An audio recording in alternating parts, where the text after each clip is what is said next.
ஆதாரம் நீர்தான் ஐயா,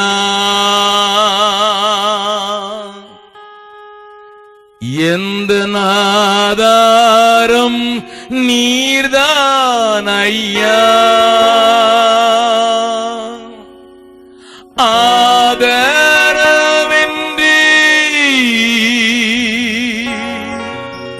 அலைந்தீடும் எனக்கோ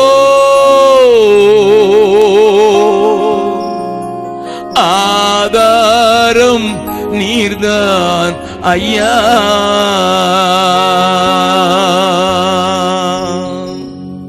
ஆதாரம் நீர்தான் ஐயா, எந்த ஆதாரம் நீர்தான் ஐயா, ஆதாரமின்றி அலைந்திடும் எனக்கோ ஆதாரம் நீர்தான் ஐயா, ஆதாரமின்றி அலைந்திடும் எனக்கோ ஆதாரம் நீர்தான் ஐயா, என் சிலுவை சுமந்தே என்றும் இயேசுவினை தொடர்ந்தேன், என் சிலுவை சுமந்தே என்றும் இயேசுவினை தொடர்ந்தேன், ஜீவனுள்ளவரை சேவையும் செய்து ஜீவ கிரீடம் பெறுவே, ஜீவனுள்ளவரை சேவையும் செய்து ஜீவ கிரீடம் பெறுவே, ஆதாரம் நீர்தான் ஐயா, எந்த ஆதாரம் நீர்தான் ஐயா, ஆதாரமின்றி அலைந்திடும் எனக்கோ ஆதாரம் நீர்தான் ஐயா,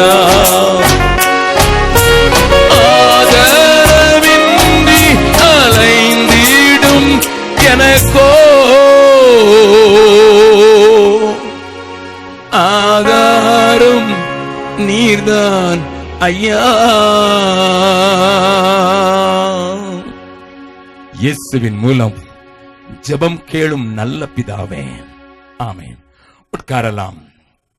கடந்த 2 நாட்களாக மிஷனரியா இருந்து மிஷனரி ஊழியத்தின் அடிப்படையிலே ஐரோப்பா கண்டத்திலே காலடி எடுத்து வைத்து முதல் பட்டணமாம் பிலிப்புவிலே ஒரு தெளிவான சபையை ஸ்தாபித்து முடித்த அந்த பவுல் அப்போஸ்தலன் சிறைச்சாலையிலே அடைக்கப்பட்டவனாக அவன் தேவன் தந்த காரியங்களை நிறைவேற்ற கூடாதபடிக்கு அவன் கட்டப்பட்டிருக்கிற வேளையிலே அந்த பிலிப்பு சபையினர் அவனுக்கு உதவி செய்வதற்கு பணத்தையும் ஆளையும் அனுப்பி தந்ததை நினைவு கூர்ந்தவனாய் அவர்களை உற்சாகப்படுத்துவதற்காக அவர்களுக்கு நன்றியறிதலான ஒரு கடிதத்தை எழுதும் போதே சந்தோஷம் தேவைப்படுகிற அவன் அவர்களை பார்த்து நான் எதற்காக சந்தோஷப்படுகிறேன் என்பதை சொல்லி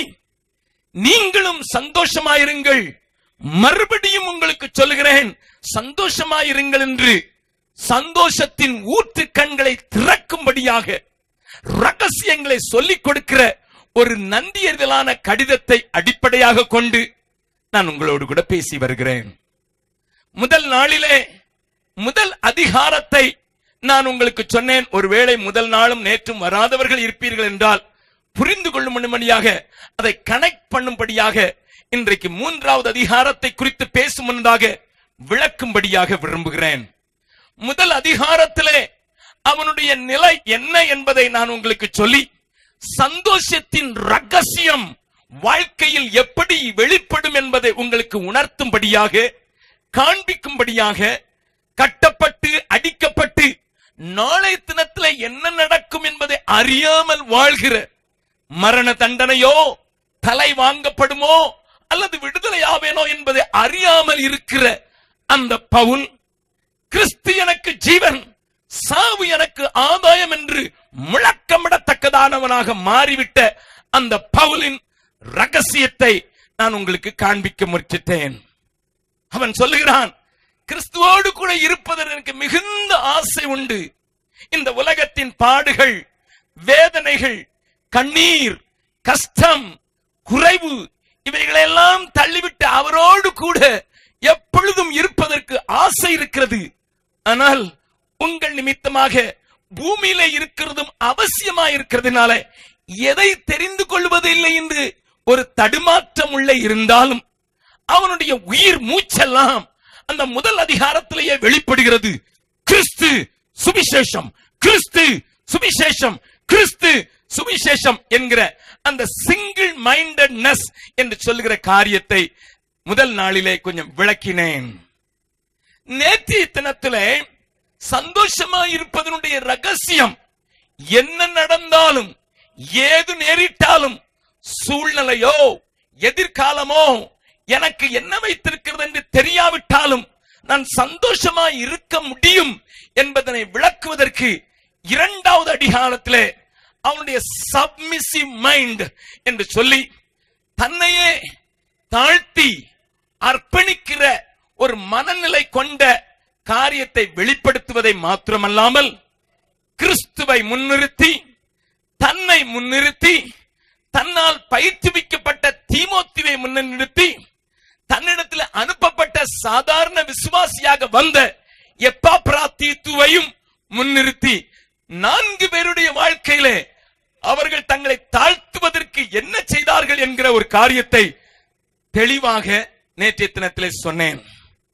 எங்களோடு கூட தங்கி இருக்கிற அநேக சகோதரர்களும் போதகர்களும் இப்படி வந்து சொன்னார்கள், அண்ணன் 34 வருஷத்துக்கு முன்னாலே ஆண்டவரை ஏற்றுக்கொண்டேன், 35 வருஷத்துக்கு முன்னாலே ஊழியத்திற்கு வந்து விட்டேன், இன்றைக்குத்தான் தாழ்மை என்றால் என்ன என்று தெரிகிறது. நேற்றைய தினத்திலே வாய்விட்டு சொல்லத்தக்கதாக தேவன் வசனத்தின் வெளிச்சத்திலே உங்களை கொண்டு வந்து நிறுத்தினார். நான் நேற்றைய தினத்தில் சொன்ன அந்த வார்த்தையை மறுபடி சொல்ல விரும்புகிறேன். What is humility, what is humble spirit, what is submissive spirit என்று நீங்கள் கேட்டால், அங்கே பவுல் ஒரு காரியத்தை விளங்க பண்ணுவதற்காக இந்த 4 பேருடைய வாழ்க்கையையும் அங்கே உங்களுக்கு சுட்டி காட்டுவதை நீங்கள் பார்க்கலாம். அதுல என்ன தாழ்மை எதையா, எனக்கு ஒண்ணும் முடியாதுங்க, நான் பலவீனனுங்க, நான் ஏழை, நான் பக்தி இல்லாதவன் என்றெல்லாம் பொறுமை கொண்டிருக்கிறது தாழ்மையின் அடையாளம் அல்ல. மாறாக தன்னை குறித்தே சிந்திக்காமல் மற்றவர்களையே குறித்து சிந்திக்கிற சிந்தை கொண்டிருப்பதுதான் தாழ்மையின் சிந்தை என்பதை அந்த அதிகாரத்திலிருந்து நான் காட்டிக் கொடுத்து, இயேசு எப்படி வாழ்ந்தார், பவுல் எப்படி வாழ்ந்தார், தீமோத்தேயுடைய நிலை என்ன, எப்பாப்ராதீத்துடைய நிலை என்ன என்று உங்களுக்கு நான் விளங்க பண்ணினேன். நீங்களும் மிகுந்த ஆவலோடு கேட்டது மாத்திரமல்ல, அப்படிப்பட்ட வாழ்க்கைக்கு ஒப்பு கொடுத்து, J for Jesus, O for others, Y for yours, இயேசு முதலாவது, மற்றவர்கள் இரண்டாவது இடம், கடைசியாகத்தான் என்னை குறித்து சிந்திப்பேன் என்கிற காரியத்திற்கு ஒப்பு கொடுத்து உண்மையான ஆனந்தத்தையும் சந்தோஷத்தையும் வாழ்க்கையிலே நடைமுறைப்படுத்துவதற்கு நீங்கள் ஒப்பு கொடுத்து தேவனுடைய கரத்திலே உங்களுடைய வாழ்க்கையையும் உங்களுடைய எதிர்காலத்தையும் ஒப்பு கொடுத்த காட்சி பரலோகம் அங்கீகரித்ததும் ஆனந்தப்பட்டதுமாயிருந்தது. இன்றைக்கு 3வது அதிகாரத்திலே உங்களை கொண்டு வந்து நிறுத்த விரும்புகிறேன். 3வது அதிகாரத்திற்கு ஒரு தலைப்பு கொடுக்க வேண்டும் என்றால் அதற்கு நான் கொடுக்கிற தலைப்பு ஸ்பிரிச்சுவல் மைண்ட். சந்தோஷத்தின் ரகசியம் என்னையா? முதல் அதிகாரத்திலே சிங்கிள் மைண்டட்னஸ், ஒரே காரியத்தை குறியாக கொண்டு அதையே நோக்கி ஓடுகிற ஒரு ஓட்டம். 2வது அதிகாரத்திலே சப்மிசிவ் மைண்ட், ஒப்பு கொடுத்த தாழ்மையின் சிந்தை, அதுதான் சந்தோஷத்தின் ரகசியம் என்று சொன்னேன். இன்றைக்கு நீங்களும் நானும் ஸ்பிரிச்சுவல் மைண்ட், ஆவிக்குரிய சிந்தை என்கிற அந்த காரியத்தை பவுல் 3வது அதிகாரத்திலே அழகாக தெளிவாக அனைவரும் புரிந்து கொள்ளும்படியாக தன்னுடைய வாழ்க்கையை ஊற்றி காண்பிக்கிறவனாக காண்பிக்கிறதை இந்த காரியத்திலே பார்க்கலாம். யாரோ ஒருவர் முதல் நாளிலே வந்து கேட்டார், அங்கே ஸ்டாலிலே கேட்டார், மிஷனரி பெருவிழா என்று போட்டிருக்கிறீர்கள், அகஸ்டின் ஜெபக்குமார் மறுபடி சந்தோஷம் என்று சொல்லுகிறாரே என்று சொல்லுகிறார். மிஷனரி பெருவிழா அருமையான பேராயர் சொன்னது போல அது என் மேல் விழுந்த கடமை மாத்திரமல்ல, it should bubble out. Missionary ஊழியத்துல ஈடுபாடு வேற வழி இல்ல பிரதர் அப்படி என்று கொடுக்கிறது இல்ல. ஐயோ கோமணம் பாய்த்து கொண்டிருக்கிறவர்களுக்கு பரிதாபப்படுகிறேன் என்று கொடுக்கிற காணிக்கையினால் உண்டாக கூடியது அல்ல. நல்லா கவனிங்க. அநேக மிஷனரி ஸ்தாபனங்கள் ஆதிவாசிகளை பற்றியே பேசி ஆதிவாசிகளுடைய கோலத்தையே உங்களுக்கு காண்பித்ததுனால நீங்களும் மிஷனரினா எப்படி இருக்கணும்னு நினைக்கிறீங்கன்னா, ஓட்ட செருப்பு போட்டு ஒரு ஓட்ட பைய வச்சுக்கிட்டு நான் ஆதிவாசிகள் மத்தியில ஊழியம் செய்யணும் நன்றாக உங்க இருதயத்தை தொடும் என்று நீங்கள் பழக்குவிக்கப்பட்டிருக்கலாம். But I want to tell you, only India has got 7.6% tribals. இந்தியாவிலே 7.6% தான் ஆதிவாசிகள். இந்தியாவில் இருக்கிற அனைத்து மிஷனரி சங்கங்களும் முயற்சி செய்வதெல்லாம் இவர்கள் மத்தியில் தான். கிட்டத்தட்ட ஒரு சில ஸ்தாபனங்களை தட்டிவிட்டு உற்சாகத்தை, விழிப்புணர்ச்சியை, எழுப்புதலை அடைந்து விட்டால் அவர்களை அறியாமலேயே அவர்கள் மிஷனரிகளாக புறப்பட்டு போவதற்கும் மிஷனரிகளுக்கு தாங்குவதற்கும் இயன்று விடுவார்கள். கரங்களை உயர்த்தி ஆண்டவருக்கு நன்றி செலுத்தலாமா? அருமையான பேராயர் ஒரு காரியத்தை சொன்னார். மூன்றாவது எழுச்சி, மிஷனரிகளை அனுப்ப வேண்டும் என்கிற தாக்கம் ஐரோப்பிய சபைகளில் உண்டானதற்கு காரணம், there was a spiritual awakening. That is the base. ஆவிக்குரிய ஒரு பெரிய மறுமலர்ச்சி, விழிப்புணர்ச்சி சபைகளை தாக்க தொடங்கின போதுதான் ஐயோ நமக்காக வாழ்ந்து கொண்டிருக்கிறோம். வேதத்திலே சொல்லப்பட்டிருக்கிறது அல்லவா, 2 ராஜாக்களிலே 4 குஷ்டரோகிகளை பொறுத்து அந்த 4 குஷ்டரோகிகளும் தங்களுடைய தேவையை அவர்கள் பார்த்தார்கள், ஓடினார்கள். அங்கே போய் செத்து பழைப்போம் என்று அவர்கள் நினைத்துத்தான் போனார்கள். போன இடத்திலே ஒரு பகைஞனும் இல்லை, எல்லாம் திறந்து கிடக்கிறது, கூடாரங்கள் காலியாய் இருக்கிறது, குதிரைகள் வெறுமையாய் கட்டப்பட்டிருக்கிறது என்பதை கண்டபோது அவர்கள் ஓடினார்கள். எடுத்துக்கொண்டு வந்து பொன்னையும் வெள்ளியையும் சாப்பிடும் காரியங்களையும் தங்களுடைய கூடாரத்தில் வைத்தார்கள். குஷ்டரோகிகள், ஊருக்குள் போவதற்கு தடை செய்யப்பட்டவர்கள், மற்றவர்களை பார்த்தால் இவர்களே கட்ட வேண்டும், தீட்டு தீட்டு என்று ஒதுங்கி வாழ வேண்டியவர்கள் இப்பொழுது பொன்னையும் வெள்ளியையும் ஆகாரத்தையும் நிறைவையும் பெற்றுக்கொண்டவுடனே அவர்களுக்குள்ள ஒரு எண்ணம் வருகிறது. ஒரு முறை ஓடினார்கள், எடுத்துக்கொண்டு வந்தார்கள். 2ஆம் முறை ஓடினார்கள், எடுத்துக்கொண்டு வந்தார்கள். 3ஆம் முறை சொன்னார்கள், நாம் செய்கிற காரியம் சரியல்ல. The spiritual awakening, the spiritual fullness will definitely lead the church into missionary activity. அதுதான் காலம் நமக்கு காண்பித்து கொடுக்கிற பெரிய ஒரு படிப்பினை. நான் இங்கே வரும்போதெல்லாம் ஆகையினால் தான் உங்களுடைய ஆவிக்குரிய வாழ்க்கையை தட்டி எழுப்பி அதை நிலைப்படுத்தி அதன் அடிப்படையில் எழும்புகிற மிஷனரி உணர்ச்சி உங்களை கவ்வி பிடிக்க வேண்டும் என்று சொல்லித்தான் நான் வரும்போதெல்லாம் வேதத்தின் அடிப்படை உபதேசங்களை உங்களோடு கூட பேசுகிறேன். கவனியுங்கள் நன்றாக. ஆகையினால் தான் இங்கே பவுல் ஒரு ஆவிக்குரிய சிந்தை எப்படி இருக்கும் என்பதை அழகாக, விளக்கமாக, நேர்த்தியாக வர்ணிக்கிற இந்த 3வது அதிகாரத்தை தயவு செய்து இன்றைக்கு படுக்கைக்கு போகும் முன்னதாக ஒரு முறை வாசித்து விட்டு நீங்கள் படுக்கைக்கு போகும்படியாக நான் உங்களை அன்போடு கூட கேட்கிறேன். அருமையான தேவனுடைய பிள்ளைகளே, இவளை குறித்து பேசுவதற்கு ஏராளமான நேரம் வேண்டும். ஆனால் 3 முக்கியமான காரியங்கள் அந்த ஆவிக்குரிய சிந்தைக்கு எதிரி என்பதை முதலாவது காண்பித்து விட்டு, அப்படி இந்த ஆவிக்குரிய சிந்தை என்னையா என்பதை புரிந்து கொள்வதற்காக இந்த அதிகாரத்திற்குள் உங்களை எடுத்து செல்ல விரும்புகிறேன். இந்த அதிகாரத்தின் முதல் வசனத்தை வாசிக்கலாம். 3வது அதிகாரம், பிலிப்பியருக்கு நிருபம் 3வது அதிகாரம் முதல் வசனத்தை பார்க்கலாம். மேலும் என் சகோதரரே, மேலும் என் சகோதரரே, கர்த்தருக்குள் சந்தோஷப்படுங்கள். That is a root cause. உங்களை நான் மறுபடியும் சந்தோஷப்படுத்த விரும்புகிறேன். என்னை பற்றி யோசித்து கவலையா இருக்காதீர்கள். உங்களுக்கு சுவிசேஷம் கொண்டு வந்தவன் அடைக்கப்பட்டு விட்டான், மரண தண்டனைக்கு காத்திருக்கிறான் என்று கவலை கொள்ள வேண்டாம். நான் உங்களுக்கு சொல்லுகிறேன், சந்தோஷப்படுங்கள். எழுதினவைகளையே எழுதுவது எனக்கு வருத்தம் அல்ல. எழுதினவைகளையே எழுதுவது எனக்கு வருத்தம் அல்ல. அது உங்களுக்கு நலமாயிருக்கும். உங்களுக்கு நலமாயிருக்கும் என்று தான் இந்த அதிகாரத்தை ஆரம்பிக்கிற ஒரு சந்தோஷத்தின் அடுத்த பகுதியை, ரகசியத்தின் அடுத்த காரியத்தை சொல்லிக் கொடுக்க. பக்கத்துல இருக்கவங்கிட்ட சொல்லுங்க, கர்த்தருக்குள்ள சந்தோஷமா இருங்க. கையை பிடிச்சு சொல்லுங்க. ஆமா, அவர் பக்கத்துல இருக்க சொல்றார், நான் எவ்வளவு வேதனையோட இந்த கூட்டத்துல ஏதாவது ஒரு வாக்குத்தத்தம் சொல்ல மாட்டாரா, ஏதாவது வயிற்று வலிக்கு ஜோம் பண்ண மாட்டாருன்னு வந்திருக்கிறேன். நீங்க என்னடா நீங்க பார்த்து சந்தோஷமா இருங்கன்னு சொல்றீங்களா? We are so much mesmerized. நமக்கு எந்த நேரமும் இப்படியே சுகமளிக்கும் கூட்டம் நடத்தி என்னைக்காவது ஒரு வழி வந்து நான் இன்னொரு வழி அடுத்த நாள் அடுத்த கூட்டத்துக்கு ரெடியா வருது. அதனாலதான் நம்மளும் அதே தேடி ஓடி நம்ம ஊழியக்காரங்களும் அப்படியே ஆகி போனா பொல்லாத நிலைமை இந்த தமிழ்நாட்டுக்கு உண்டு. நல்லா கவனிங்க ஐயா. என்னால் இந்த சூழ்நிலையில சந்தோஷமா இருக்க வேண்டுமென்றால் என்னையா? அங்கே பவுல் சொல்லுகிற 3 வித்தியாசமான காரியங்களை நீங்கள் எதிர்க்க வேண்டிய பலம் உங்களுக்கு வேண்டும். அந்த கவனிங்க, ஆவிக்குரிய சிந்தை உடையவர்களாக இருங்கள். அதை நான் உங்களுக்கு விளக்கப் போகிறேன். ஆனால் அதற்கு எதிரடையா இருக்கிற சிந்தையை காட்டிக் கொடுக்க வேண்டும். The spiritual mind has got a fight. It is in the battlefield already. அது ஒரு போராட்ட உலகத்திலே தள்ளப்பட்டிருக்கிறது. ஆவிக்குரிய சிந்தை உடையவர்கள் இப்படிப்பட்ட காரியங்களை சந்தித்தான் ஆக வேண்டும். அந்த 3 காரியங்களை முதலாவது நான் காண்பித்து கொடுத்து விட்டு கொஞ்சம் விளக்கமாக பேச விரும்புகிறேன்.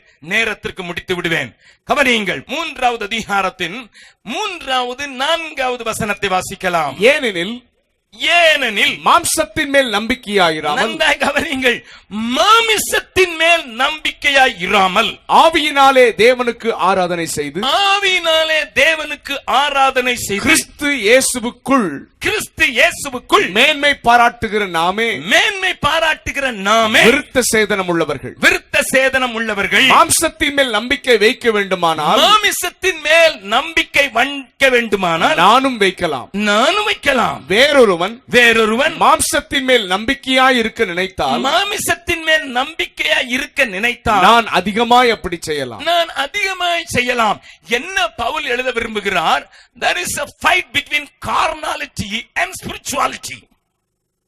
நல்ல கவனிங்க, நான் இங்க வெளியே சுவிசேஷத்தை கேளாதவர்களுக்கு பேசவில்லை, சுவிசேஷத்தை அறியாதவர்களுக்கு பேசவில்லை, சுவிசேஷத்திற்கு தங்களை ஒப்புக் கொடுத்த ஒரு கூட்டத்தோடு தான் நான் பேசிக் கொண்டிருக்கிறபடியினாலே நான் தெளிவாக ஒரு காரியத்தை சொல்ல விரும்புகிறேன். நீ ஆண்டவராகிய இயேசு கிறிஸ்துவை ஏற்றுக்கொண்டிருந்த போதிலும், அவரை இரட்சகராக அறிந்திருந்த போதிலும், அவருடைய ரத்தத்தினாலே கழுவப்பட்டவனாய் இருந்த போதிலும், நீ ஆவிக்குரியவனாக இல்லாமல் இருப்பதற்கு ஏராளமான வாய்ப்பு உண்டு. பிரதர் கொஞ்சம் பார்த்து பேசுங்கய்யா, திருச்சியில பேசுறீங்க, நாங்கெல்லாம் என்ன? நல்லா கவனிங்க, இது ஆவிக்குரிய சபை என்று போர்டு போட்டதினால் வருவது அல்ல. Please understand. You can call yourself we are spirit filled church. Brothers, sisters, இன்றைக்கு ஒரு தெளிவான ஒரு காரியத்தை உங்களுக்கு முன்னதாக வைக்க விரும்புகிறேன். நீ ஆண்டவரை ஏற்றுக்கொண்டு ஆண்டவருடைய ரத்தத்தை நீ அங்கீகரித்து, இயேசு சிலுவையில் எனக்காக அடிக்கப்பட்டார், என்னுடைய இடத்தை எடுத்துக்கொண்டார் என்று நீ அங்கீகரித்திருந்து அவருக்குள் ஓடி வந்திருந்தாலும் நீ ஒரு மாமிச கிறிஸ்தவனாக வாழ்வதற்கு ஏராளமான வாய்ப்பு உண்டு. நல்ல கவனிங்க பிரதர், எங்களுக்கு கொஞ்சம் விளங்கும்படியா சொல்லுங்க அப்படின்னு சொல்லுவீர்கள். நான் அதை பின்னதாக சொல்கிறேன். முதலாவது, there is a fight between carnality and spirituality. ஆவிக்குரிய சிந்தைக்கும் மாம்சத்துக்குரிய சிந்தைக்கும் ஒரு பெரிய போராட்டம். It's not outside, it is inside the search. அது சபைக்குள்ளே தேவனுக்குள் வந்த மக்களுக்குள்ளே காணப்படுகிறது என்பதை நான் உங்களுக்கு முதலாவது காண்பித்துக் கொடுக்க விரும்புகிறேன். இரண்டாவதாக இன்னொரு காரியத்தையும் பவுல் எழுதுகிறான். வாசிக்கலாம், அதே 3வது அதிகாரத்திலே வாசிக்கலாம். 5வது 6வது வசனத்தை வாசிக்கலாம். நான் 8ஆம் நாளில் விருத்த சேதனம் அடைந்தவன். 8ஆம் நாளில் விருத்த சேதனம் அடைந்தவன். இஸ்ரவேல் வம்சத்தான். இஸ்ரவேல் வம்சத்தான். பென்யமீன் கோத்திரத்தான். பென்யமீன் கோத்திரத்தான். எபிரேயரில் பிறந்த எபிரேயன். எபிரேயரில் பிறந்த எபிரேயன். நியாயப்பிரமாணத்தின்படி பரிசேயன். நியாயப்பிரமாணத்தின்படி பரிசேயன். பக்தி வைராக்கியத்தின்படி சபையை துன்பப்படுத்தினவன். வைராக்கியத்தின்படி சபையை துன்பப்படுத்தினவன். நியாயப்பிரமாணத்திற்குரிய நீதியின்படி. நியாயப்பிரமாணத்துக்குரிய நீதியின்படி குற்றம் சாட்டப்படாதவன். இங்கே பவுல் என்ன சொல்ல விரும்புகிறான்? இங்கே மாமிசத்துக்குரியவனை காண்பித்துக் கொடுக்கவில்லை, மாறாக மார்க்கத்துக்குரியவனை காண்பித்துக் கொடுக்கிறான். மதத்துக்குரியவனை. There is a fight between spirituality and religiosity. Religion மார்க்கத்தின் காரியங்களிலே நான் கண்டிப்பானவன். அந்த கவனிங்க, அநேக கிறிஸ்தவ மக்கள் ஆண்டவருடைய பிள்ளைகள் என்று தங்களை அழைத்துக் கொண்டாலும் அவர்கள் ஒரு மதத்தை தான் அவர்கள் ஃபாலோ பண்ணுகிறார்களே தவிர அவர்கள் ஆவிக்குரியவர்களாக இல்லை என்று நான் தைரியமாக சொல்ல முடியும்.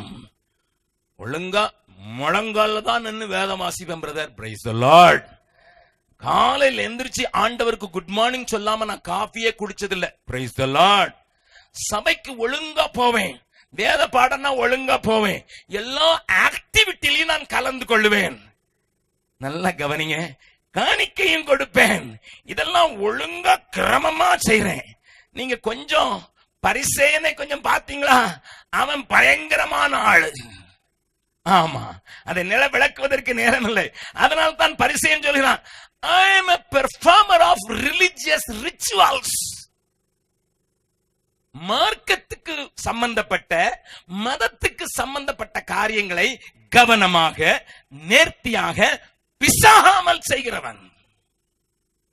நல்லா கவனிங்க, ஆவிக்குரிய சிந்தை என்பது அதற்கு அர்த்தம் அல்ல. இதெல்லாம் ரிலிஜியஸ் பெர்ஃபார்மர்ஸ். நல்லா கவனிங்கய்யா, நல்லா கவனிங்க. இன்றைக்கு தமிழகத்தில் நடந்து கொண்டிருக்கிற அநேக ஆவிக்குரிய வர்ணம் பூசப்பட்ட கூட்டங்களில் the religious performance are taking place, not spiritual performance. இதை நீங்கள் மறந்து விடக்கூடாது.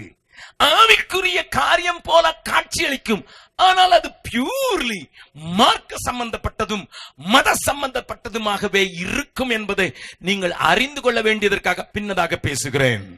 அதைத்தான் பவுல் எழுதுகிறார். நான் நியாயப்பிரமாணத்தின்படி குற்றம் சாட்டப்படாதவன்.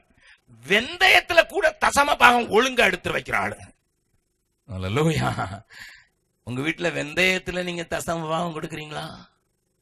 ஆமா ஆமா. சீரகத்துல தசம பாகம் கொடுக்கிறாள். வெந்தயம் சீரகம் எல்லாவற்றிலும் தசம பாகம் கொடுக்கிறாள். வாரத்துக்கு 2 தரம் உபவாசம் பண்ணுகிறேன். ஓ காட், நமக்கு 2 நேரம் சோறு திங்கலனாலே பாஸ்டிங் தானா, தோசை மட்டும் சாப்பிடுவேன், சோறு திங்கலை. அதனால கொஞ்சம் தலை சுத்துற மாதிரி இருக்குது, சுகர் வரும் போல தெரியுது. அப்படி என்று 2 தினம் வாரத்துல உபவாசம் பண்ணுகிறேன். என்ன தன்னுடைய நிலையை ஒரு பரிசேயன் சொன்னதை இயேசு சொன்னார். இயேசு இன்னமும் சொன்னார், உங்களுடைய நீதி பரிசேயருடைய நீதியை காட்டிலும் அதிகமா இல்லாவிட்டால் பரலோக ராஜ்யத்துக்கு போக மாட்டீர்கள் என்று போடு வேற போட்டு விட்டுவிட்டார். அல்லேலூயா. நல்ல கவனிங்க, religiosity is not spirituality. மத சம்பந்த மார்க்க காரியங்கள் நான் நிறைவேற்றுகிறவனாக காலையில் 5 மணி எழுந்து நான் ஆலயத்துக்கு போய் நெடுமுழங்காலில் நின்று நான் நன்மை பெறாமல் ஒன்றும் செய்ய மாட்டேன் என்று சொல்கிற யாரோ இங்கே இருக்கிறீர்கள். நிறைய காரியங்கள் we just follow a religion. No, கர்த்தர் உன்னையும் என்னையும் ஆவிக்குரியவனாக வாழ்வதற்கு அழைத்திருக்கிறார். நம்புகிறவர்கள் மாத்திரம் கரங்களை உயர்த்தி ஆண்டவருக்கு நன்றி செலுத்தலாமா? ஹalleluya. We are not called to follow a religion. I am not a religious person. I am a person who tries to be spiritual. ஆவிக்குரிய வாழ்க்கை வாழ்வதற்கு ஒப்பு கொடுத்தவன். கவனிங்க, என் வாழ்க்கையை நான் சொல்லனா, 3 வயசுல வேதம் படிக்க சொல்லி கொடுத்தாங்க, 5 வயசுல படிக்காம காப்பி கொடுக்கல, 7 வயசுல பாராம படிச்சாதான் சோறு கொடுத்தாங்க.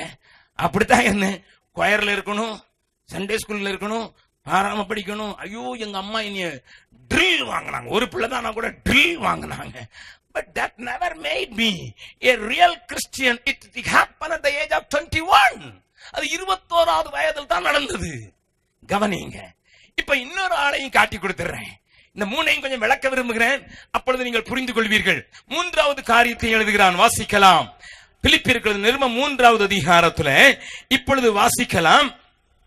18வது 19வது வசனத்தை வாசிக்கலாம். ஏனெனில் அநேகர் வேறு விதமாய் நடக்கிறார்கள். இது யார் தெரியுமா? வெளியே இருக்கிறவங்கள சொல்லல, இது சபைக்குள்ள சபையின் காரியத்தில் ஈடுபாடு கொண்ட விசுவாசிகளை குறித்து பேசுகிறார். அநேகர் வேறு விதமாய் நடக்கிறார்கள். அவர்கள் கிறிஸ்துவின் சிலுவைக்கு பகைஞர் என்று உங்களுக்கு அநேகம் தரம் சொன்னேன். இப்பொழுதும் கண்ணீரோடும் சொல்லுகிறேன். அவர்களுடைய முடிவு அழிவு, அவர்களுடைய தேவன் வயிறு, அவர்களுடைய மகிமை, அவர்களுடைய லட்சையே. அவர்கள் பூமிக்கு அடுத்தவைகளை சிந்திக்கிறார்கள். ஏனென்றால் இவர்கள் சிலுவைக்கு பகைஞர் என்று சொல்லுகிற இவர்கள் என்னவாம்? பூமிக்கு அடுத்தவைகளை சிந்திக்கிறார்கள். என்ன அர்த்தம்? the worldliness, உலகத்தின் காரியங்களை இழுத்து எல்லாவற்றையும் உலகத்துக்கானவைகளுக்காகவே பேச வைத்துவிட்ட பொல்லாத காலம். Go to a church, go to a gospel meeting, go to a meeting where Christ is preached, but what for? What for, sir? What for? இயேசுவை ஏற்றுக்கொண்டா இப்படி எல்லாம் இருக்கும். இயேசுவை ஏற்றுக்கொண்டா வீடு பெரிய வீடாகும், காரு பெருசாகும், பிள்ளை பெரிய இடத்துல இருக்கும், அது இருக்கும் இது இருக்கும்னு சொல்லி எந்த காரியத்தை சொன்னாலும் சுத்தி சுத்தி வர்றது பூரா இன்னைக்குரிய காரியங்களை வலியுறுத்தி பேசுகிற ஏராளமான கூட்டங்கள். நீங்க நினைப்பீங்க, ஐயோ பிரதர், அப்படிப்பட்ட கூட்டத்துல எத்தனை பேர் கண்ணீர் வடிக்கிற மாதிரிலாம் காட்டுறாங்களே, அவங்க ஜெபிக்கும் போது கண்ணீர் வடிக்கிற மாதிரிலாம் காட்டுறாங்களே. எனக்கு சின்ன வயசுல கேட்ட ஒரு கதை ஞாபகம் வருது. ஒரு ஐயர் வந்தாரு, நல்ல பிரசங்கம் பண்ணாரு, ஒரு பாட்டியம்மா விம்மி விம்மி அழுது. அவருக்கே விளங்கல, நம்ம பிரசங்கத்திலையும் ஆட்கள் அழுகிறாங்கன்னு அவருக்கு ரொம்ப சந்தேகம். அவரு ஜோமணி முடிச்ச உடனே, ஆராதனை முடிஞ்சோன்னு அந்த பாட்டி மேட நேர போனாரு. என் செய்தி உங்களை ரொம்ப தொட்டுட்டு போல, அதனால நான் அழிங்கினா. அந்த பாட்டியம்மா சொல்லிச்சு, உங்க தாடியும் என் செத்து போன ஆட்டு தாடியும் ஒண்ணு போல இருந்துச்சு. நீங்க தலையாட்டும் போதெல்லாம் எனக்கு ஆடு ஞாபகம் வந்துச்சு. லாரிக்காரன் அடிச்சுட்டு போயிட்டான், அதை நினைச்சுதான் அழுத. உங்க பிரசங்கத்தை யாரையா கேட்டாது? அழுறாங்கன்னு சொல்லி ஆண்டவர் அசைவாடுகிறான்னு நினைச்சிடாதீங்க. எதுக்கு அழுகிறாங்கன்னு பக்கத்துல போய் கேட்டாதான் தெரியும். நல்ல கவனிங்க. அதனாலதான் இன்றைய பிரசங்கிகளும் அப்படியே அவங்களுடைய வாழ்க்கையில அப்படி தொடர மாதிரி ஒரு உணர்ச்சியான ஒரு காரியத்தை சொன்னா, அங்க கண்ணீர் வர்ற மாதிரி ஒரு காரியத்தை சொன்னோன்னு நம்ம சொல்லுவோம், ஆவியான ஒரு அசைவாடி எல்லாரையும் ஒட்டச்சி கண்ணீரா சிந்துற மாதிரி காட்டா. No, please understand. இன்றைக்கு ஆவிக்குரிய ஒரு மாயத்திலே மாட்டிக்கொண்டிருக்கிறோம் என்பதை நீங்கள் நன்றாக புரிந்து கொள்ள வேண்டும் என்பதற்காக இவளை சுட்டி காட்டுகிறேன். நன்றாக கவனிங்கள். பூமி கருத்தவர்களை சிந்திக்கிற சிந்தை உள்ளவர்கள் ஆவிக்குரியவர்களாக வாழ முடியாதவர்கள். 3 காரியத்தை பவுல் இந்த அதிகாரத்தில் சொல்லுவதை கொஞ்சம் விளக்கமாக பேச விரும்புகிறேன். நன்றாக கவனிங்கள். முதலாவது, இவர்கள் எல்லாம் கிறிஸ்துவை அறிந்தவர்கள். இவர்கள் எல்லாம் கிறிஸ்துவின் ரத்தத்தினால கழுவப்பட்டவர்கள். இவர்கள் எல்லாம் கிறிஸ்துவுக்குள் வந்திருக்கிற தேவ சபையை சேர்ந்தவர்கள். இவர்கள் எல்லாம் கிறிஸ்துவின் திருச்சபைக்குள் அங்கமானவர்கள். இவர்களை குறித்து பவுல் என்ன சொல்கிறார்? முதலாவது மாம்சத்துக்குரியவர்கள், இரண்டாவது மார்க்கத்துக்குரியவர்கள், மூன்றாவது அவர்கள் பூமிக்குரியவர்கள். அதைத்தான் சிந்திக்கிறார்கள், அதைத்தான் பேசுகிறார்கள், அதைத்தான் பெருமை பாராட்டுகிறார்கள், அதைத்தான் அவர்கள் மேலோங்கி பார்க்கிறார்கள். ஆனால் இதெல்லாம் ஆவிக்குரிய சிந்தை அல்ல. நல்லா கவனிங்க. ஆவிக்குரிய சிந்தை என்ன என்பதை இறுதியில காண்பிக்க முன்னதாக ஒரு சில உதாரணங்களை காண்பித்தால் உங்களுக்கு நன்றாக விளங்கும் என்பதற்காக மாமிசத்துக்குரியவர்கள் எப்படி இருப்பார்கள், ஆவிக்குரியவன் எப்படி இருப்பான் என்பதை உங்களுக்கு காண்பித்துக் கொடுக்க விரும்புகிறேன். இப்பொழுது ஒரு மனிதனை உங்களுக்கு முன்னதாக நிறுத்த விரும்புகிறேன். திருப்பிக் கொள்ளுங்கள். 2 பேதுரு 2வது அதிகாரம் 7வது 8வது வசனத்தை வாசிக்கலாம்.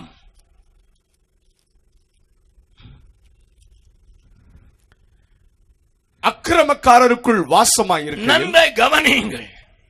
இங்கே லோத்து என்கிற ஒரு மனிதனை குறித்து வேதம் பண்ணியிருக்கிற காரியத்தை புரிந்து கொள்ளுங்கள். அக்கிரமக்காரருக்குள்ளே வாசமாயிருக்கையில் அவர்களுடைய காம விகார நடக்கையால் வருத்தப்பட்டு நாள்தோறும் அவர்களுடைய அக்கிரம கிரியைகளை கண்டு கேட்டு நீதியுள்ள தன்னுடைய இருதயத்தில் வாதிக்கப்பட்ட நீதிமானாகிய லோத். பிரதர்ஸ் சிஸ்டர்ஸ், நன்றாய் காது கொடுத்து கேளுங்கள். இந்த மனிதனை குறித்து வேதம் சொல்லுகிறது என்ன? நீதியுள்ள இருதயமுடைய நீதிமான். அந்த கவனிங்கள். அவன் தனக்கு சுற்றி நடக்கிற காம விகார நடவடிக்கைகளை கண்டு கேட்டு தன்னுடைய இதயத்திலே வாதிக்கப்பட்டவன். லோத்துனுடைய கதையை வேதம் தெளிவாக அழகாக சொல்லுகிறதை நீங்கள் ஆதியாகமத்திலே வாசிக்கலாம். 19வது அதிகாரத்தில் அது முடிந்து விடுகிறது என்றாலும் அந்த காரியங்களை ஆண்டவராக இயேசுவே ஞாபகப்படுத்தும்படியாக லோத்தின் மனைவியை நினைத்துக் கொள்ளுங்கள் என்று சொன்னார்.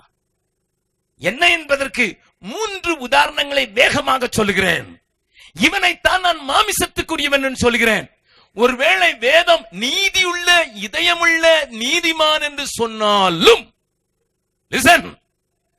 அவனை குறித்து வேதம் எச்சரிக்கவும் தவறவில்லை.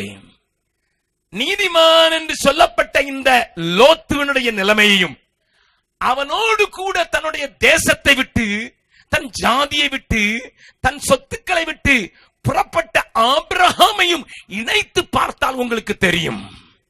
3 காரியங்கள், 10 காரியங்களை நான் சொல்லுவது வழக்கம். 3 காரியங்களை மாத்திரம் உங்களுக்கு காண்பித்து கொடுத்து விடுகிறேன்.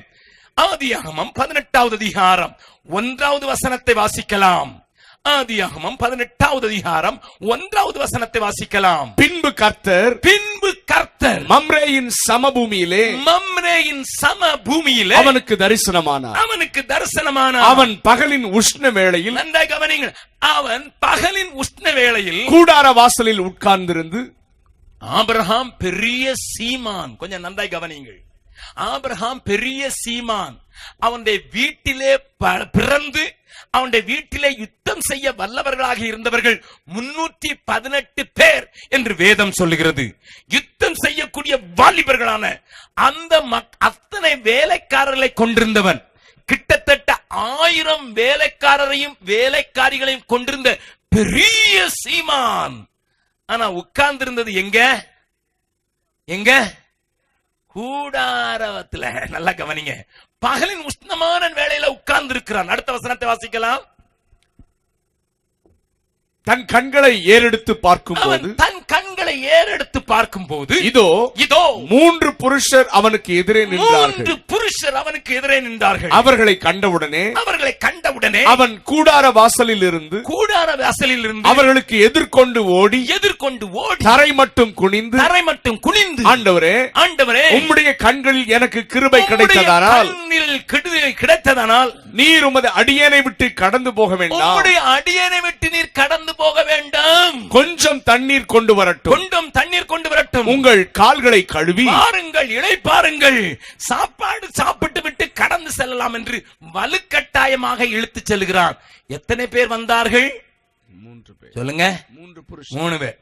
2 தேவதூதர்கள், 1 கர்த்தர். பழைய ஏற்பாட்டிலே வெளிப்பட்ட இயேசு, மாமிசத்திலே வெளிப்பட முன்னதாக தரிசனம் காட்டின இயேசு, 3 பேரும் வருகிறார்கள். அவர்களை வீட்டுக்கு கொண்டு போகிறான். கூடாரவாசியாய் வாழ்ந்து விட்டான். கவனியுங்கள். இப்பொழுது 19வது அதிகாரத்தை வாசிக்கலாம். 1வது வசனத்தை வாசிக்கலாம். அந்த 2 தூதரும் கர்த்தரோடு வந்தார்கள். அந்த 2 தூதரும் சாயங்காலத்திலே சோதோமுக்கு வந்தார்கள். லோத்து சோதோமின் வாசலிலே உட்கார்ந்திருந்தான். நல்ல கவனிங்க. இப்பதான் இவர்தான் பட்டணத்தின் மேயர்.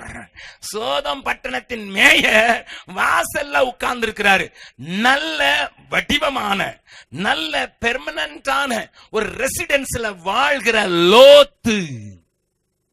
கவனிங்க. ஆனா இவங்க வீட்டுக்கு வந்தது யாருங்க? 2 பேர் தான். ஏன் சொல்றத நல்லா கவனிங்க, நல்லா கவனிங்க. ஆண்டவர் லோத்தையும் குடும்பத்தையும் நேசித்தது உண்மைதானாலும், ஆண்டவர் அவர்களை நேசித்ததினால்தான் அங்க இருந்து எடுக்க விரும்பினது உண்மை என்றாலும், இவனுடைய கண்கள் எல்லாம் மாமிசத்துக்குரியவைகள். ஏனென்றால் ஆபிரகாமை விட்டு பிரியும் போது கண்களை ஏறெடுத்து பார்த்து பச்சை பசேலென்று இருக்கிறது என்று சொல்லி, சோதோமின் குடிகள் மகா பாவிகளாகவும் பொல்லாதவர்களாக இருந்தாலும் கண்ணுக்கு இனிமையாக இருக்கிறது. கர்த்தரின் தோட்டத்தை போலவும் எகிப்தை போலவும் இருக்கிறது என்று சொல்லி அவன் அங்கே போய்விட்டபடியினாலே அவன் தன்னுடைய மாமிசத்தின் நினைவுகளை வெளிப்படுத்தி வாழ்கிறவன். கவனிங்கள். சோதோமுக்கு நேராக கூடாரம் போட்டவன் கொஞ்சம் கொஞ்சமாக சோதோமுக்குள் போய்விட்டான். உள்ளே போய்விட்டவனுக்கு யுத்தம் வந்தது. அவன் கைது செய்யப்பட்டான். பிள்ளைகளையும் மனைவியையும் கூட்டிக் கொண்டு வேறொரு அரசன் போய்விட்டான். ஆபிரகாம் வந்தவனை விடுதலையாக்கி ஒரு தண்டனை, நீ சோதோமுக்குள் இருந்தபடியினால் இது நடந்தது என்று ஆண்டவர் காண்பித்த பின்னரும் மறுபடியும் சோதோமுக்குள்ளே போய் தங்கிவிட்டார். மாமிசத்துக்குரியவனாக வாழ்ந்து விட்ட அவனை ஆண்டவர் நேசித்தாலும் அவன் வீட்டுக்கு ஆண்டவர் போக மாட்டார். பக்கத்துல உங்க கையை பிடிச்சு சொல்லுங்க, ஆண்டவர் உங்களை ரொம்ப நேசிக்கிறார். சொல்லுங்க, ரொம்ப நேசிக்கிறார். உங்களை அழிவிலிருந்து காக்கிறதுக்கு விரும்புறாரு. ஆனா நீங்க மாம்சத்துக்குரியவர்களா வாழ்ந்தா உங்க வீட்டுக்கு வர மாட்டார். நீங்க வேணா சொல்லிக்கலாம், எங்க வீட்டுக்கு தேவதூதன் வந்தான் பிரதர், ஊழியக்காரர் வந்தார் பிரதர், பெரிய ஊழியக்காரர் வந்தார், இதுல தான் உட்காந்து சாப்பிட்டாரு, இதுல தான் படுத்தாரு, இந்த பாத்ரூம் தான் யூஸ் பண்ணாருன்னு சொல்லி கதை அடிக்கிறதெல்லாம் நிறுத்திட்டு கர்த்தர் வந்தாரா அப்படின்னு யோசிச்சு பார்த்தா நீங்க மாம்சத்துக்குரிய விழா ஆவிக்குரிய விழா நல்லா தெரிஞ்சிடும். We are very particular about great heroes. I am not against that. You must give respect. மதித்து என்று எழுதப்பட்டிருக்கிறது. உங்களை நடத்துகிறவர்கள் நீங்க மதித்து. But that should not be our idea. ஐயா, நீ கூடாரவாசியா இருந்தாலும் கர்த்தருக்கு பிரியமா இருந்தா உன் வீட்டுக்குள்ள வருவார். ஐயா, கரங்களை தட்டி ஆண்டவரை மகிமைப்படுத்தலாமா? பெரிய பேலஸுக்கு போக மாட்டாரு. ஆனா நீங்க ஆவிக்குரிய சிந்தையுடையவனாக இருந்தால் நீ இருக்கிற இடத்துல தேவனே வந்து. அது மாத்திரம் இல்ல, என்ன செஞ்சான் தெரியுமா? இந்த ஆபிரகாமுக்கு ஆண்டவர் சொன்னார் சோதோமை அழிக்க போறேன்னு.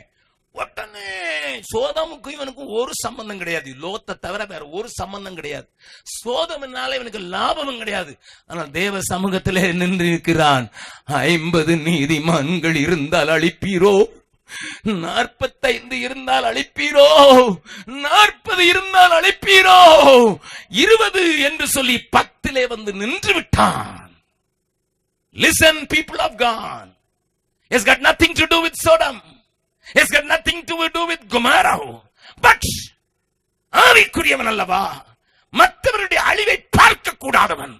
பக்கத்துல இருக்கும் சொல்லுங்க, நீங்க ஆவிக்குரியவங்களா இருந்தா சொல்லுங்க, நீங்க ஆவிக்குரியவங்களா இருந்தா மற்றவருடைய அழிவை பார்க்க கூடாதபடி தாக்கப்படுவீர்கள். நம்ம குணம் எப்படி? பக்கத்து வீட்டுல ஐயோ திருடேன் திருடேன் திருடேன்னா நம்ம பூட்டு சரியா இருக்கான்னு பாக்குற ஆட்கள். ஏன்னா we are very careful. Am I safe? Am I safe? நான் பத்திரமா இருக்கிறேனாங்கிறதுல ரொம்ப கவனமா இருக்கிறவர்கள் அல்லவா? அது மனுஷ சுபாவம். ஆனா ஆபிரகாம் அப்படி அல்ல. அவன் ஆவிக்குரியவன். அவன் ஆண்டவரை தன்னுடைய வீட்டில் ஏற்றுக்கொள்வதற்கு தகுதி பெற்றவன். ஏனென்றால் சிந்தையெல்லாம் எபிரேயர் 11வது அதிகாரத்தை வீட்டிலே போய் வாசியுங்கள். அவன் அத்தனை செல்வ சீமானாயிருந்தும் வாக்குத்தத்தம் பண்ணப்பட்ட வீட்டிலே, ஊரிலே, அந்த கானானிலே கூடாரங்களில் சந்தித்து தங்கி தேவன் தனக்காக ஆயத்தம் பண்ணின நகரை எதிர்பார்த்து கொண்டிருந்தான். கரங்களை தட்டி ஆண்டவரை மகிமைப்படுத்தலாமா? இங்க நீங்க எங்க இருக்கிறீங்கிறது கவலை இல்ல, எந்த ஆட்டிடியூட்ல இருக்கீங்கிறது கவலை. எவ்வளவு பெரிய வீட்டுல இருக்கீங்கிறது கவலை இல்ல. What is your inner voice? அந்த நாள்ல சொன்னாங்க, அந்த நாள்ல என்ன சொன்னாங்க தெரியுமா? கூடார வாசிகளாகும் நமக்கு இங்கு, இந்த பாட்டுல இப்ப பாட மாட்டோம், பிரியமானவனே. அதனால உடனே ஒரு ஆட்டம், பிரியமானவனே உன் ஆத்மா வாழ்வது போல எல்லாவற்றிலும் வாழ்ந்து உடனே பயங்கர ஆட்டத்தோடு ஒரு பாட்டம். ஆனா அந்த நாள் பாட்டு எப்படி இருந்து தெரியுமா? கூடாரவாசிகளாகும் நமக்கிங்கு வீடென்றும் நாடென்றும் சொல்லலாமோ? கூடாரவாசிகள் ஆகும் நமக்கிங்கு வீடென்றும் நாடென்றும் சொல்லலாமோ? கைவேலை அல்லாத வீடொன்றை மேலேதான் தருவேன் என சொல்லி போகலையோ? கைவேலை அல்லாத வீடொன்றை மேலேதான் தருவேன் என சொல்லி போகலையோ? ஆனந்தமே பரமானந்தமே இயேசு அண்ணலை அண்டினோர் ஆனந்தமே, இயேசு அண்ணலை அண்டினோர் ஆனந்தமே. பாடலாமா? தெரிந்தவர்கள் பாடலாமா? கூடாரவாசிகள் ஆகும் நமக்கிங்கு வீடொன்றும் நாடென்றும் சொல்லலாமோ? கூடாரவாசிகள் ஆகும் நமக்கிங்கு வீடென்றும் நாடென்றும் சொல்லலாமோ?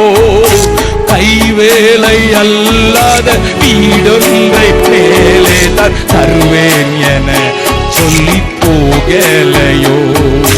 கைவேலை அல்லாத வீடொன்றை மேலே தான் தருவேன் என சொல்லி போகலையோ? ஆனந்தமே பரமானந்தமே இயேசு அண்ணலை அண்டினோர் ஆனந்தமே, இயேசு அண்ணலை அண்டினோர் ஆனந்தமே. நல்ல கவனிங்க. அது மாத்திரம் இல்ல, ஆபிரகாம் இந்த உலகத்துக்கு விட்டு சென்றது என்ன? என்னது? ஆசீர்வாதம். ஒரே ஒரு பிள்ளைதான் இருந்துச்சு, ஈசாக்குங்கிற ஒரே ஒரு பிள்ளைதான் இருந்துச்சு. அத கூட கர்த்தர் கேட்டாருன்னா ஒருத்தர்ட்டையும் ஒண்ணும் சொல்லாம அவனே விறகுகளை பிறந்து கொண்டு எடுத்துக்கொண்டு போகிறதுக்கு அவனுக்கு தடையே இல்லை. ஒரு நோ, அவன் போகும்போது ஈசாக்கு கேட்கிறான், டாடி டாடி எங்களுக்கு மறந்து போச்சு டாடி, வயசாயிட்டு டாடி, எல்லாத்தையும் கொண்டு வரல டாடி. அப்ப என்னடா கண்ணா, என்னம்மா நீ என்ன சொல்ல விரும்புற? டாடி நல்லா யோசித்து பாருங்க, ஒரு காரியத்தை மறந்துட்டீங்க டாடி, மறந்துட்டீங்க டாடி. அல்லேலூயா. ஆனா ஈசாக்கு கேட்கிற கேள்விக்கு பதில் சொல்லணும். அவனுக்கு தெரியுது என்ன சொல்ல போறான்னுட்டு. டாடி கட்டை இருக்குது, அக்னி இருக்குது, கத்தி இருக்குது, ஆனா ஆட்டுக்குட்டியே எங்க டாடி? நீ தாண்டா அந்த ஆட்டுக்குட்டின்னு சொல்லிருக்கணும். உண்மையா? அல்லேலூயா. ஆனா தேவனுக்கு தன்னை பூர்ணமாக ஒப்பு கொடுத்தவனுக்கு ஒண்ணு மாத்திரம் தான் தெரியும், என் கர்த்தர் பார்த்து கொள்ளுவார். அல்லேலூயா. என் கர்த்தர் பார்த்து கொள்ளுவார். அன்றைக்கு இலங்கையிலே ஒரு கூட்டத்திலே என் அருமை தம்பி வெஸ்லி பேசும்போது ஒன்று சொன்னார். ஆபிரகாம் இங்க ஏறும் போதே அந்த பக்கம் ஒரு ஆடும் ஏறிடுச்சான். அல்லேலூயா. அதை நீ கண்களால பார்க்க மாட்டாய், அது மலை மறைந்திருந்தாலும் இந்த பக்கம் ஆபிரகாம் ஏறுறான், அந்த பக்கம் ஆடும் ஏறுது. அல்லேலூயா. ஆனால் ஆண்டவருடைய கீழ்ப்படிதலை பார்க்கிறார். அப்படி ஒப்பு கொடுத்த வாழ்க்கை வாழ்கிற அந்த ஈசாக்கின் மூலமாக, அந்த ஈசாக்கின் வழியாக கிறிஸ்து தோன்றினபடியினால் தான் புதிய ஏற்பாடு சொல்கிறது, ஆபிரகாமின் குமாரனும் தாவீதின் குமாரனாகிய இயேசு கிறிஸ்துவினுடைய வம்ச வரலாறு. கரங்களை தட்டி ஆண்டவரை மேம்படுத்தலாமா?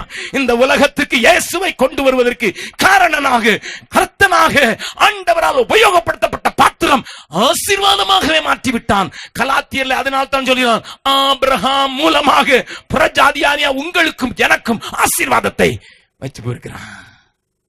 அல்லேலூயா. லோத்து என்னையா விட்டுட்டு போனா? சொல்லுங்க. 2 செல்ல குமாரத்திகள் இருந்தாங்க, எல்லாம் தீல போயிட்டு, வீடு போயிட்டு, எல்லாம் போயிட்டு. 2 பிள்ளைங்க இருந்தாங்க.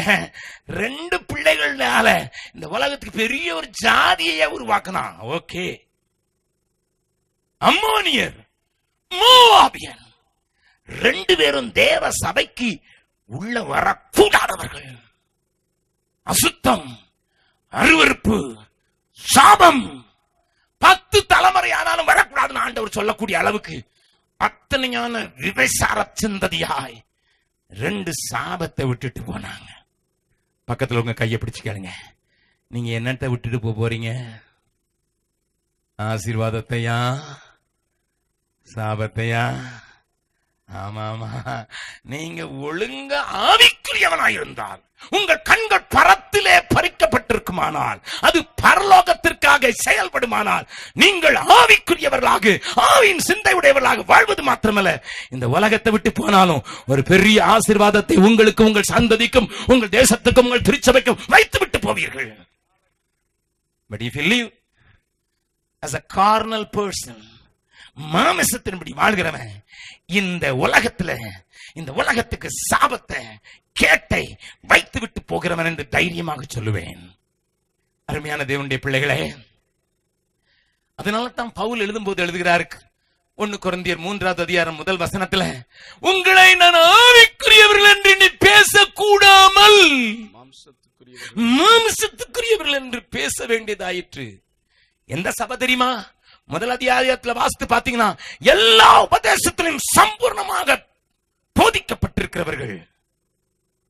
அருமையான தேவனுடைய ஜனமே, இந்த மாலை வேளையில திருச்சியில கூடி வந்திருக்கிற உங்களை கரம் கூப்பி இருதயத்தில் ஒரு கண்ணீரோடு கூட உங்களை கேட்பேன். திருச்சபைக்கிலே வந்தால் மாத்திரம் போதாது, உங்கள் மாமிசத்தை அழிக்கும்படியாக ஆவியானவர் கிரியை செய்வதற்கு இடம் கொடுங்கள்.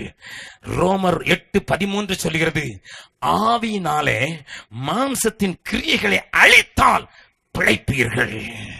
அல்லேலூயா. மாம்சத்துக்குரியவர்களாக மாறி எனக்காகவே வாழ்ந்து என் சுகத்தையே பேணி என்னுடைய மாமிசம் விரும்புகிறதை செய்து ஆவிக்குரியவன் என்று எனக்கு பட்டத்தை கொடுத்து கொண்டு இந்த உலகத்துக்குரியவைகளை உலகத்துக்கு காண்பித்து ஆண்டவனை ஆசீர்வதிக்க வேண்டுமானால் இதை கொடு அதை கொடு என்று கேட்டு அவருடைய கண்களை திருப்பி விட்டு கவனத்தை திருப்பி விடுகிற எந்த மனிதனும் மாம்சத்துக்குரியவன், பூமிக்கு அடுத்த வேலை சிந்திக்கிறவன். அவன் எத்தனை பெரிய ஊழியக்காரனாக இருந்தாலும் எனக்கு கவலை இல்லை. ஏனென்றால் என் வேதம் அப்படித்தான் காண்பித்துக் கொடுக்கிறது. ஆவிக்குரிய சிந்தையுடையவனுடைய கண்கள் பரலோகமே என் சொந்தமே என்று காண்பேனோ, பரலோகமே என் சொந்தமே என்று காண்பேனோ,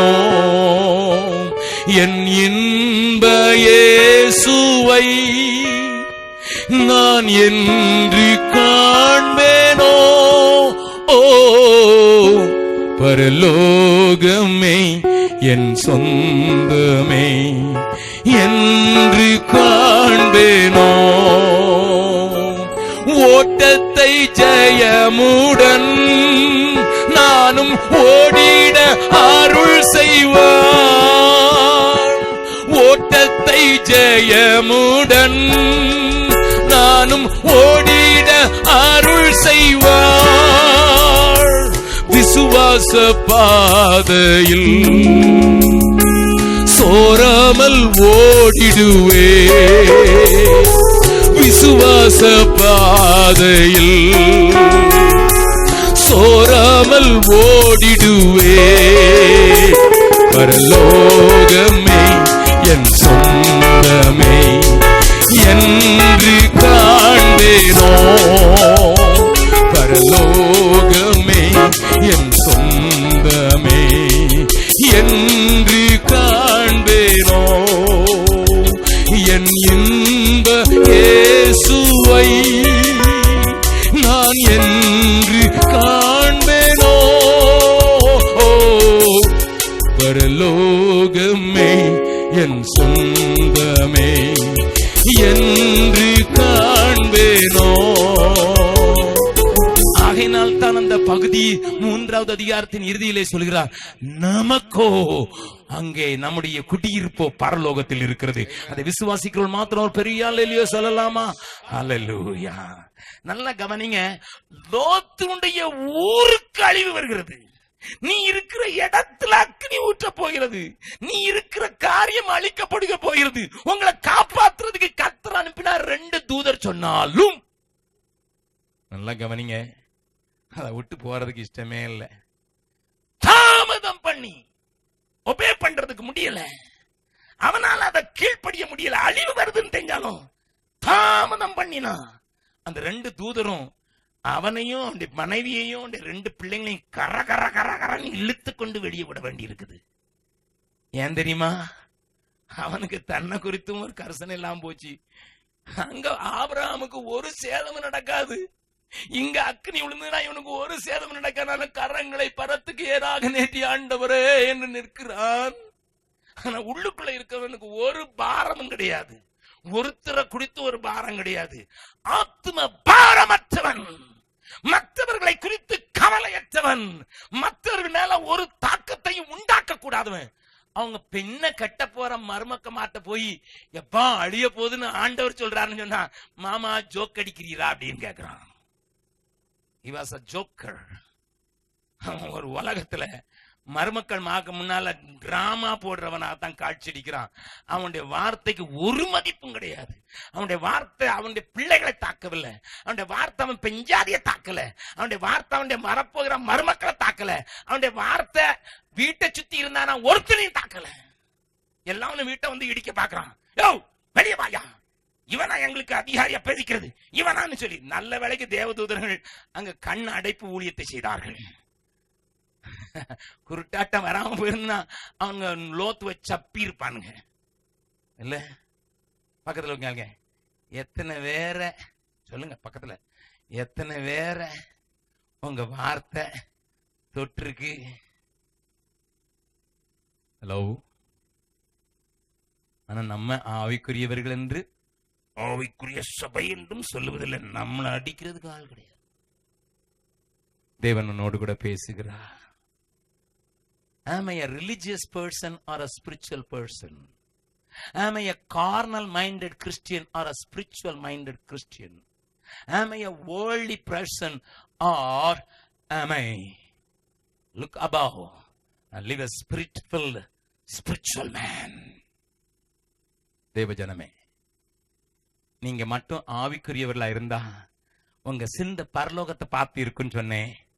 ஆனா பரலோகத்துக்கு போறதை பற்றி ஆனந்தப்பட்டாலும் ஒரு காரியம் உங்களை தட்டி எழுப்பும். என்ன சொல்லும் தெரியுமா? என்ன சொல்லும் தெரியுமா? ஐயோ வெறுங்கையா போயிடக்கூடாது, அவரை போய் நான் வெறுங்கையா சந்திச்சிடக்கூடாது, அவளை போய் நான் வெறுங்கையா சந்தித்து விடக்கூடாது. எனக்கு ஒரு செல்ல மகள் இருந்தாள். கவனிங்க, எனக்கு அவள் 2வது நாளில் அவளை குப்பத்தொட்டியில இருந்து எடுத்து வளர்க்க கர்த்தர் உதவி செய்தாள். அந்த செல்ல மகள் 7 வயதுல ஒரு பயங்கரமான ஒரு காரியம் அவளை தாக்க மரண படுக்கைக்கு வந்து விட்டாள். டாக்டர்கள் சொல்லிவிட்டார்கள், இனி இவள் பிழைக்க மாட்டாள், மேக்சிமம் 60 days என்று சொல்லிவிட்டார்கள். அவளை எடுத்துக்கொண்டு அவளோடு நானும் என் மனைவியும் மற்றவர்களும் அந்த பிள்ளையை பரலோகத்துக்கு ஆயத்தப்படுத்தினேன். நான் ஒவ்வொரு நாளும் பரலோகத்தை குறித்து பேச ஆரம்பித்தேன். அவளுக்கும் பரலோகத்தை குறித்து பேச பேச கண்களிலே ஒரு பெரிய தெளிவு. அவளுக்கு முதலிலே மறிக்க போகிறேன் என்கிற காரியம் தெரியாது என்றாலும் எப்படியோ புரிந்து கொண்டாள். she was very intelligent. நான் மறிக்க போகிறோம் என்கிற வார்த்தை அவளுக்கு தெரியாது, ஆனால் புரிந்து கொண்டாள். அவளை பரலோகத்துக்கு ஆயத்தப்படுத்தி இறுதி வாரத்திலே நான் அவளை பார்த்து சொன்னேன், அம்மா, அவ பேர் ஆலிவ், உன்னை பார்க்கறதுக்கு தேவதூதர்கள்லாம் இன்னைக்கு ராத்திரி வருவாங்கடா, நீங்க ராத்திரி உன்னை தேவதூதர்கள்லாம் வந்து பார்ப்பாங்க, நீ ஆயத்தம் தானா என்று கேட்டேன். அப்படியா டாடி அப்படின்னு கேட்டா. அன்னைக்கு வேதனையின் நிமித்தம் தூங்கவே இல்லை. அடுத்த நாள் காலையில ஒரு அரை மணி நேரம் தான் தூங்கியிருப்பா. அடுத்த நாள் காலையில, அம்மா என்னம்மா டாடி சொன்ன பாத்தியான்னா, இல்ல டாடி நீங்க சொன்ன மாதிரி நான் தான் தூங்கவே இல்லைல்ல, நான் தேவதூதர்ல பார்க்கலன்னு சொன்னா. ஆனா அடுத்த நாள், டாடி நீங்க சொன்ன மாதிரி நம்ம ரூம்ல எல்லாம் தேவதூதர்கள் வந்து நின்னதை பார்த்தேன், ஆனா அவங்க என்ன மொழியில பேசினாங்கன்னு எனக்கு விளங்கல டாடி. அவள் 5 மொழிகள் பேசுவேன் என்று தன்னையே சொல்லுவாள். ஹிந்தி பேசுவேன், ஆங்கிலம் பேசுவேன், தமிழ் பேசுவேன், போஜ்பூரி என்கிற லோக்கல் டயலெக்ட் பேசுவேன். எங்க வீட்டுல பேச தெரியாத ஊமையும் செவிடான அவனுடைய லாங்குவேஜ், நான் அந்த செவிட்டு பிள்ளைகளுடைய பாஷையும் பேசுவேன் என்று 5 மொழிகள் எனக்கு தெரியும் என்று வருகிறவற்றெல்லாம் சொல்லுவாள். எனக்கு இந்த மொழியெல்லாம் தெரிஞ்சுதான் அவங்க பேசுறது விளங்கல டேடின்னு சொன்னேன். அப்படியே அம்மா என்று சொன்னேன். இன்னும் 2 நாள் கழித்து, ஆண்டவர் உன்னுடைய பேரை ஜீவ புஸ்தகத்தில் எழுதி வைத்திருக்கிறதெல்லாம் நீ அறிவாலமா? அதான் நான் என்னைக்கு ஒப்பு கொடுத்தனோ அன்னைக்கே எழுதி வைத்திருக்கிறாரே என்று சொன்னாள். அடுத்த நாள் வந்தது, அவள் என்னை பார்த்து சொன்னாள், டாடி டாடி, ஏசப்பா எனக்கு ஜீவ புஸ்தகத்தை திறந்து காட்டினாங்க, அதுல என் முழு பேரும் அழகா எழுதி இருக்குது, ஆலிவ் மேக்டலின் அழகா எழுதியிருக்கு டாடின்னு சொன்னாங்க. நான் அங்கதான் அழகா எழுதியிருக்காமா என்று சொல்லி அவளுடைய விசுவாசத்தை உறுதிப்படுத்துவதற்காக பேசினேன். இதற்கிடையில சில சம்பவங்கள், அவளால் எங்களுடைய குடும்பத்தில் இருக்கிற அனைவருக்கும் தீர்க்க தரிசனம் உறவிக்கப்பட்டது, என் மனைவியும் சேர்த்து. அது நடக்கிறது, அதையும் கவனித்தோம். இப்பொழுது அவளுடைய இறுதி நேரம் வந்து விட்டது. ஈஸ்டருக்கு முந்தின நாள் இரவு அவள் மிகவும் ஆயத்தத்தோடு இருக்கிற அவள் திடீரென்று, டாடி உங்க மடி குத்துது டாடி என்று சொன்னாள். என் மடியில வைத்திருந்தேன் அவளை. இரவு 12 மணிக்கு உங்க மடி குத்துது டாடி என்று சொன்னாள். நான் சொன்னேன், அம்மா டாடி மடி உனக்கு குத்தத்தான் செய்யும், ஏசப்பா மடிதாமா உனக்கு நல்ல மென்மையா இருக்கும் அப்படின்னு சொன்னேன். அப்போ அவ, நான் அங்கேயே போயிடுறேன் டாடி என்று சொன்னாள். அதுக்கு பிறகு அவளால் பேச முடியாம போயிற்று. அவ கோமோ ஸ்டேஜுக்கு வருகிறா. She was only 7, not even 7. நல்லா கவனிங்க. அந்த நேரத்துல அவளுக்கு இறுதியா அவளுக்கு ஒரு ஆசை. அவளோடு கூட எங்களுடைய அநாதை இல்லத்திலே வளர்க்கப்படுகிற இன்னொரு பிள்ளை உண்டு. அவர் முஸ்லீம் குடும்பத்தை சேர்ந்தவள். அவளை தகப்பனார் வெளியே தெருவில் விட்டு போய்விட்டார். அதை போலீஸ் எங்களிடத்துல ஒப்பு கொடுத்ததுனால அந்த பிள்ளையும் நாங்கள் கூடவே வளர்த்தோம். அவள் சாகிறதற்கு அல்லது நினைவு இழக்கிறதற்கு 1 நிமிடத்திற்கு முன்னதாக ஆஸ்மா என்று கூப்பிட்டாள். ஆகையினாலே இரவு 1 மணிக்கு அந்த பிள்ளையை படுக்கையிலிருந்து எடுத்துக்கொண்டு அவளுக்கு முன்னால நிறுத்தினோம். அந்த ஆஸ்மாவை அவள் விட்டு நோக்கினாள். அவளால் பேச முடியவில்லை. She very much wanted to talk, ஆனா பேச முடியல. She had a look. அவளை பார்த்து ஒரு பார்வை பார்த்தா. எங்களுக்கு அது விளங்கல. ஆனா எனக்கு ஒண்ணு ஞாபகம் வந்தது. இதே ஆஸ்மாவை 1 வருஷத்துக்கு முன்னால அவ உட்கார வச்சு தமிழ் படிச்சு கொடுப்பா. இவளுக்கு தமிழ் தெரியறதுனால தமிழ் படிச்சு கொடுப்பா. அப்போ நான் கேட்பேன், ஏமா வட இந்தியா பிள்ளைக்கு போய் நீ தமிழ் படிச்சு கொடுக்குறியம்மா, இங்கேயே நிறைய ஊழியருக்கு. டாடி ஒரு நாள் வரும், வட இந்தியாவில் இருக்கிற ஊழியர்கள் தென்னிந்தியாவுக்கு மிஷினரியா போக வேண்டிய காலம் வரும் டாடி, அதுக்கு தான் நான் இவட்ட சொல்லி வச்சிருக்கேன்னு சொன்னா. உடனே அதுதான் எனக்கு ஞாபகம் வந்துச்சு. இப்ப அந்த பிள்ளையை ஏறிட்டு பார்த்தாள். அதற்கு பிறகு கோமோ ஸ்டேஜுக்கு போனாள். தேவராஜ்யத்துக்கு போய்விட்டாள். ஒருவேளை அது எனக்கு தாக்கத்தை உண்டு பண்ணினாலும் 1 வாரம் கழித்து அந்த ஆஸ்மாவை கூப்பிட்டேன்.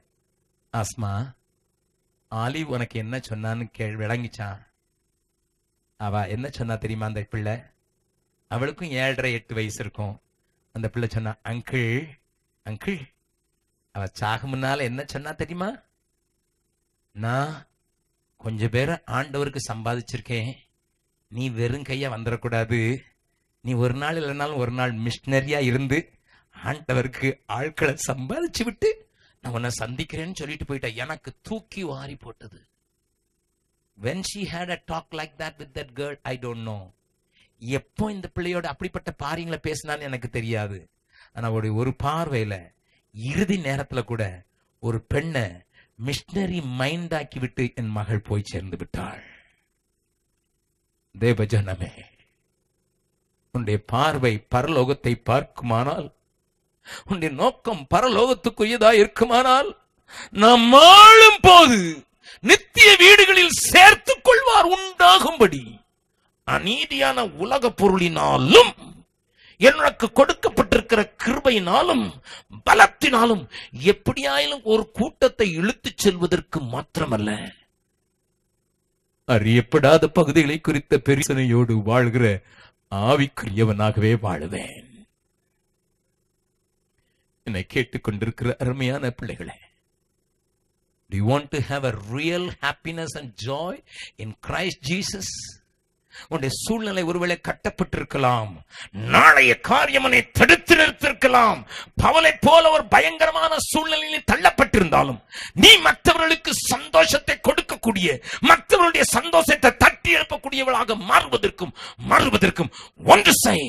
ஆண்டவரே, மாமிச சிந்தை உள்ளவனாக அல்ல, ஆண்டவரே மார்க்க சிந்தை உள்ளவனாக அல்ல, உலக சிந்தை உள்ளவனாக அல்ல, என் ஆண்டவராகிய இயேசுவை குறித்த சிந்தை, அவருடைய பரலோக ராஜ்யத்தை குறித்த சிந்தை என்னை ஆழ்கொள்ளும்படியாக ஒரு ஆவிக்குரிய மனுஷனாக, ஆவிக்குரிய சிந்தையுடையவனாக மாற விரும்புகிறேன் என்று இன்றைக்கு ஒப்பு கொடுத்து பார்.